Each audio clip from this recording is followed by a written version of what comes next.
My cousin Dylan.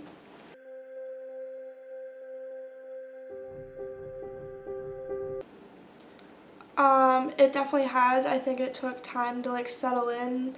There's kind of a few years there where you still don't really like think that it's real and you're like angry and sad about it and just wishing that it didn't happen. And you kind of have to like mature past that point before you're actually affected and changed by it in a positive way. And I would say as I've gotten older, especially towards the age that he passed away at, like 16 and on, I've really just started to appreciate like the small things more and realize that you need to appreciate the people in your life. You never know what's gonna happen, and like your days really are numbered even if they're not cut short.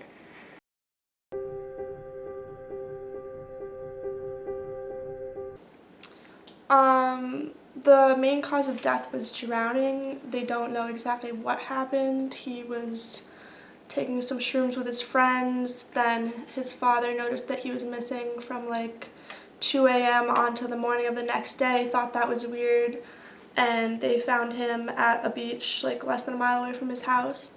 So from that point on, the night until the morning, they don't know what happened, but physically the cause of death was drowning.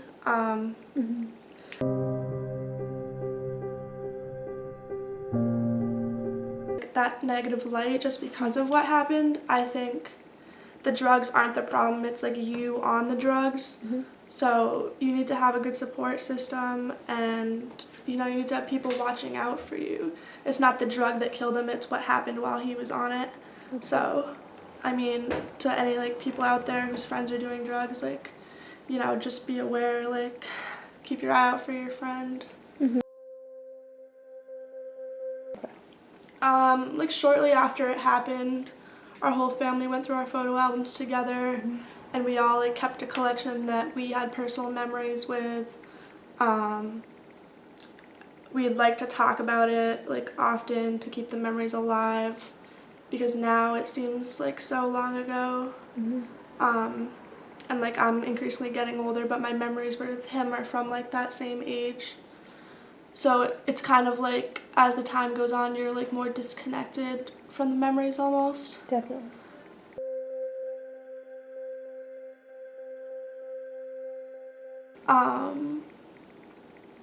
But yeah, the pictures, one of his good friends wrote a song after the whole thing happened, so we would listen to that.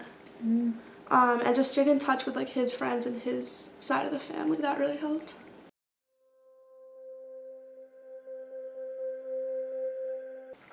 And I actually lost my grandfather to cancer when I was in 5th grade.